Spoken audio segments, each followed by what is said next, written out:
Block 1 unit 2 forms of business organisation. Guys, chapter start करने से पहले एक क्विक इंट्रोडक्शन देख लेते हैं इस चैप्टर का। पिछले यूनिट में हमने पढ़ा था कि प्रॉफिट मोटिव के साथ किया गया कोई भी काम बिजनेस कहलाता है। ठीक है, और ऐसी एक्टिविटी में शामिल है आपका इंडस्ट्रियल एक्टिविटी, ट्रेडिंग एक्टिविटी और सर्विस एक्टिविटी। पिछले यूनिट में हमने ये भी सीखा था कि किसी बिज़नेस को स्टार्ट करने के लिए उसे सिस्टमेटिकली चलाने के लिए अलग अलग रिसोर्सेज को एक साथ लाया जाता है। ठीक है, और जो पर्सन बिज़नेस को स्टार्ट करने के लिए इनिशिएट करता है उसमें रिक्वायर्ड कैपिटल प्रोवाइड कराता है, प्लस उसमें इन्वॉल्व्ड रिस्क को उठाता है, उसे ही बिज़नेस का ऑनर कहते हैं। ठीक है, जब कोई बिज़नेस छोटे लेवल पर ऑर्गेनाइज़ किया जाता है तो किसी एक पर्सन के लिए उसमें कैपिटल लगाना, उसके रिस्क को उठाना काफ़ी पॉसिबल हो जाता है। लेकिन जब कोई बिज़नेस एक लार्ज स्केल पर ऑर्गेनाइज़ किया जाता है तो एक पर्सन के लिए उसमें कैपिटल लगाना और उसके रिस्क को उठाना काफ़ी मुश्किल हो जाता है। तो इसमें अलग अलग लोगों को आपस में जुड़ने की आवश्यकता होती है। तो इसी प्रकार एक बिज़नेस जो होता है ना, वो सिंगल पर्सन द्वारा भी ओन किया जा सकता है और ग्रुप ऑफ पर्सन्स के द्वारा भी ओन किया जा सकता है। तो जब कोई बिज़नेस सिंगल पर्सन के द्वारा ओन किया जाता है तो उसे सोल ट्रेडर ऑर्गेनाइजेशन कहते हैं, और जब कोई बिज़नेस मल्टीपल पीपल्स के द्वारा ऑर्गेनाइज किया जाता है तो उसे पार्टनरशिप फर्म, कंपनी या फिर कोऑपरेटिव सोसाइटी कहते हैं। इस यूनिट में हम फॉर्म्स ऑफ बिजनेस ऑर्गेनाइजेशन के क्लासिफिकेशन, उसके फीचर्स, मेरिट, लिमिटेशंस के बारे में डिटेल में पढ़ेंगे। ठीक है, तो चलिए चैप्टर को स्टार्ट करते हैं फर्स्ट टॉपिक से, सोल ट्रेडर ऑफ ऑर्गेनाइजेशन। ठीक है, सोल ट्रेडर ऑर्गेनाइजेशन, इसकी डेफिनेशन को अगर हम देखें तो ये कह रहा है कि a type of a business unit where one person is solely responsible for providing the capital for bearing the risk of enterprise and for the management. A type of a business unit where one person is solely responsible for providing the capital for the bearing the risk of enterprise and for the management of the business।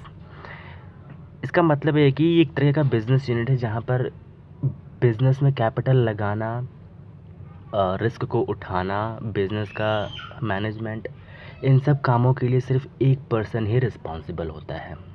ठीक है, soul trader organisation में। अब इसके features की बात करते हैं।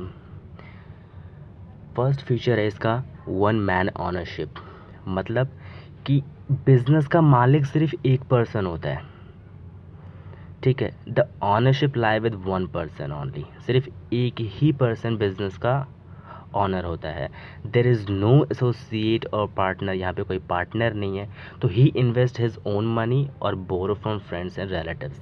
वो सिंगल पर्सन या तो अपने खुद के पैसे इन्वेस्ट करेगा या फिर वो फ्रेंड्स और रिलेटिव से उधार लेके वो पैसा बिजनेस में लगाएगा। ये है इसका पहला फीचर। दूसरा फीचर कह रहा है कि no separation of ownership and management, मतलब किसी बिजनेस का मालिक कोई और उस बिजनेस को हैंडल कोई और कर रहा है, ऐसा नहीं होता। सोल ट्रेडर ऑर्गेनाइजेशन में मालिक ही बिजनेस को हैंडल करता है, उसको मैनेज करता है। नेक्स्ट है आपका no separate entity, the business does not have any entity separate from the owner, the proprietor and the business enterprise are one and the same. मतलब सिंपल टर्म में कहें तो इसकी कोई फ्रेंचाइजी नहीं होती। ठीक है, ये एक सिंगल बिजनेस होता है। The business does not have any entity separate from the owner, owner के अलावा कोई और एंटिटी नहीं होती। All the profit to proprietor, since there are no partner, यहाँ पे कोई पार्टनर नहीं है तो सारा का सारा प्रॉफिट होता है वो प्रोपरेटर का होता है। पांचवा है individual risk, all losses in the business are borne by the proprietor himself, सारा का सारा रिस्क जो है वो प्रोपरेटर के द्वारा ही उठाया जाता है। ठीक है, सिक्स्थ है unlimited liability, the proprietor has unlimited liability. इसका मतलब ये हुआ कि इन इन इन केस ऑफ लॉस, ठीक है, यहाँ पे केस की स्पेलिंग थोड़ी सी मिस्टेक हो गई है। In case of loss even the personal property of the owner can be utilise for clearing the business obligation and डेप्ट। मान लो घाटा हो गया बिजनेस में, तो ऑनर जो है ना अपनी पर्सनल प्रॉपर्टी का इस्तेमाल कर सकता है उस लॉस को क्लियर करने के लिए। ठीक है, तो ये 6 पॉइंट था। 7 पॉइंट कह रहा है कि less legal formalities to set up sole proprietorship, no legal formalities are required. Sole proprietorship को सेटअप करने के लिए किसी मतलब कि ज़्यादा लीगल फॉर्मेलिटीज़ की ज़रूरत नहीं होती, ठीक है, इसमें कम लीगल फॉर्मेलिटीज़ होती हैं. Of course there are some legal restriction for the setting up of a particular type of business. For example an individual can not start a bank. कोई एक सिंगल पर्सन जो है बैंक स्टार्ट नहीं कर सकता है, इंश्योरेंस कंपनी स्टार्ट नहीं कर सकता, लेकिन वो फ्रूट स्टॉल स्टार्ट कर सकता है, साइकिल शॉप स्टार्ट कर सकता है विदाउट मच लीगल फॉर्मेलिटीज़. हालांकि फॉर्मेलिटीज़ होती हैं इसमें भी, लेकिन कम होती है as compare to other businesses, ठीक है. अब बात करते हैं मेरिट्स की. पहला, easy formation. There is no legal formality to be observed while starting this form of organization. Therefore, its formation is very easy and simple. The expenditure involved in the process of formation is also negligible. इसमें legal formalities काफ़ी कम होती हैं, तो इसको start करना काफ़ी easy होता है. इसमें जो खर्चे भी लगते हैं ना, वो भी काफ़ी कम लगते हैं. नेक्स्ट है डायरेक्ट मोटिवेशन. जैसे कि आप जानते हैं कि सारा का सारा प्रॉफिट जो होता है वो प्रोपरेटर का होता है हिमसेल्फ, ठीक है. तो this motivate the proprietor to work hard. इससे क्या होता है कि जो मालिक है ना, उसको एक मोटिवेशन मिलती है और ज़्यादा मेहनत करने के लिए, ठीक है, ताकि उसका जो बिज़नेस है वो ग्रो हो, ज़्यादा प्रॉफिट कमाए. तीसरा है full control. The proprietor is the monarch of the business he own.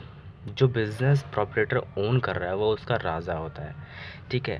Proprietor ही पूरे बिज़नेस को हैंडल करता है और सारे डिसीजन वो खुद ही लेता है, तो इसलिए पूरा कंट्रोल होता है उसका अपने बिज़नेस पर, ठीक है. फोर्थ है quick decision. Proprietor does not depend on others for decision making. Proprietor को ना डिसीजन लेने के लिए किसी दूसरे के ऊपर डिपेंड नहीं होना पड़ता, क्योंकि इस बिज़नेस में कोई पार्टनर नहीं है, तो वो उसको किसी दूसरे से पूछने की ज़रूरत नहीं है ना. फिफ्थ है flexibility in operation. Being a small organisation it is easy to bring change if situations और डिमांड. छोटा बिजनेस होने के नाते इसमें चेंजेस लाना काफ़ी आसान है, ठीक है. Sixth है secrecy. Since the whole business is handled by the proprietor, his business secret are known to him. पूरा का पूरा जो बिज़नेस है वो प्रोपरेटर के द्वारा हैंडल किया जाता है, तो उसके बिज़नेस सीक्रेट भी सिर्फ उसी को ही पता होते हैं, ठीक है. उसे अपने अकाउंट्स को पब्लिकली ओपन करने की ज़रूरत नहीं होती. सेवेंथ है personal touch. When the proprietor handles everything related to business himself, it is easy to maintain the personal rapport with the customer. देखिए, जब एक प्रोपरेटर जो है सारा का सारा बिज़नेस खुद ही हैंडल कर रहा होता है ना, तो उसके लिए काफ़ी आसान हो जाता है कस्टमर के साथ पर्सनल टच बनाना, ठीक है. He can easily know their taste. Proprietor जो है ना वो आसानी से कस्टमर का टेस्ट पता लगा सकता है कि इसे क्या पसंद है, क्या नहीं पसंद है, तो उसके अकॉर्डिंग ही वो अपने बिजनेस ऑपरेशन को सेट करता है. एट्थ है आपका dissolution easy. Means since there is no co owner or partner. यहाँ पे कोई पार्टनर नहीं और को ऑनर नहीं है, तो there is no scope for differences opinion. तो ओपिनियन में कोई डिफरेंसेस नहीं आते, है ना. पार्टनर होते हैं तो ओपिनियंस में डिफरेंस आ जाते हैं. उस किसी और जो पार्टनर है उसका कुछ और ओपिनियन होगा, है ना, दूसरे पार्टनर का कुछ और ओपिनियन होगा. तो इस केस में क्या होता है कि यहाँ पे कोई पार्टनर नहीं है, तो ओपिनियंस में कोई डिफरेंसेस नहीं है, तो आसानी से बिज़नेस को डिसोल्यूशन किया जा सकता है, मतलब कि बिज़नेस को बंद किया जा सकता है, ठीक है. The proprietor is free to withdraw from the business और to sell it at any time he want. कभी भी ये उसे बेच सकता है, बिज़नेस को, अपने आप को बिज़नेस से विदड्रॉ कर सकता है. अब बात करते हैं लिमिटेशन की. फर्स्ट है limited resources. The capital and other resources of an individual are always limited. किसी एक पर्सन की कैपिटल और रिसोर्सेज हमेशा लिमिटेड होती है, ठीक है. जो सोल ट्रेडर है उसको अपने पैसों पर, अपने जो कमाए हुए पैसे हैं उन्हीं पर उसे डिपेंड होना पड़ता है. और he can borrow if necessary. अगर ज़रूरत पड़े तो वो उधार भी ले सकता है फ्रॉम रिलेटिव्स और फ्रेंड्स, ठीक है. Thus proprietor has limited capacity to raise fund. जो प्रोपरेटर है उसके पास लिमिटेड कैपेसिटी होती है फंड को रेज करने के लिए. This make it difficult to plan any large scale expansion. अगर वो प्लान कर रहा है अपने बिजनेस को बड़ा करने की, तो उसमें उसे डिफ़िकल्टी आ सकती है।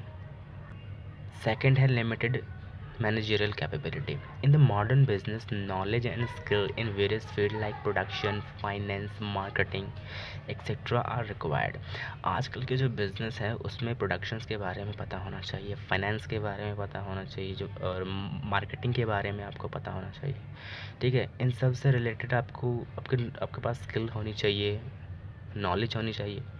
It is not possible for a single person to possess expertise in all this area. एक सिंगल आदमी के लिए इन सभी एरियाज़ में एक्सपर्टीज़ हासिल करना काफ़ी पॉसिबल नहीं होता है ना।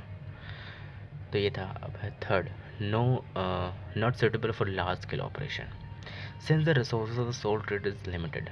एक सोल ट्रेडर जो है उसके रिसोर्सेज लिमिटेड हैं, तो इट नॉट सूटेबल फॉर कि वो अपने बिजनेस को बड़ा करें। It is suitable for only small business के लिए ही सुटेबल है, not for the large operation. Fourth है unlimited liability. That proprietor has unlimited liability in case of loss अगर उसे घाटा होता है बिजनेस में, ठीक है, even his personal property and belong can be utilise for clearing business और ऑब्लिगेशंस। अगर उसे लॉस होता है बिजनेस में तो वो अपनी पर्सनल प्रॉपर्टीज़ का इस्तेमाल कर सकता है उसे क्लियर करने के लिए, ठीक है। फिफ्थ है less stability. The continuity and stability of business depend solely on one person, ठीक है। एक पर्सन पर ही डिपेंड करता है कि बिजनेस जो है वो कंटिन्यू चलेगा, स्टेबिलिटी वगैरह, ठीक है। व्हेन पर्सन डाइज, मान लो पर्सन मर जाता है, there is a likelihood of disclosure of the business, ठीक है। अगर मान लो पर्सन मर जाता है तो बिज़नेस बंद हो जाएगा। तो स्टेबल जो है ये लेस स्टेबल है, स्टेबिलिटी की बात करते हैं ये लेस स्टेबल है। सिक्स्थ है no check and control as the sole trader is the monarch of the business, ठीक है। सोल ट्रेडर ही जो है बिजनेस का मोनार्च होता है, मतलब राजा होता है वो खुद। No outsider can question him on his act. कोई बाहर का बंदा आके उसके ऊपर क्वेश्चन नहीं कर सकता उसके एक्ट पर, जो भी वो काम कर रहा है, जो भी वो डील कर रहा है, ठीक है। There is no check and control on the sole trader. तो सोल ट्रेडर पर कोई चेक एंड कंट्रोल नहीं होता, बाहरी कंट्रोल नहीं होता। साथ में है less scope for economic of scale. Soul trader usually operate for on small scale only, ठीक है। सोल ट्रेडर्स जो हैं वो स्मॉल स्केल पर ऑपरेट होते हैं सिर्फ। So he can not enjoy the benefit of large scale production, ठीक है। क्योंकि ये स्मॉल स्केल के लिए ही ऑपरेट होते हैं, तो ये लार्ज स्केल ऑफ प्रोडक्शन का बेनिफिट नहीं उठा सकते ये, ठीक है। सो गाइस आज की वीडियो में बस इतना ही। अगले वीडियो में हम नेक्स्ट टॉपिक पर बात करेंगे। Thanks for the watching this video.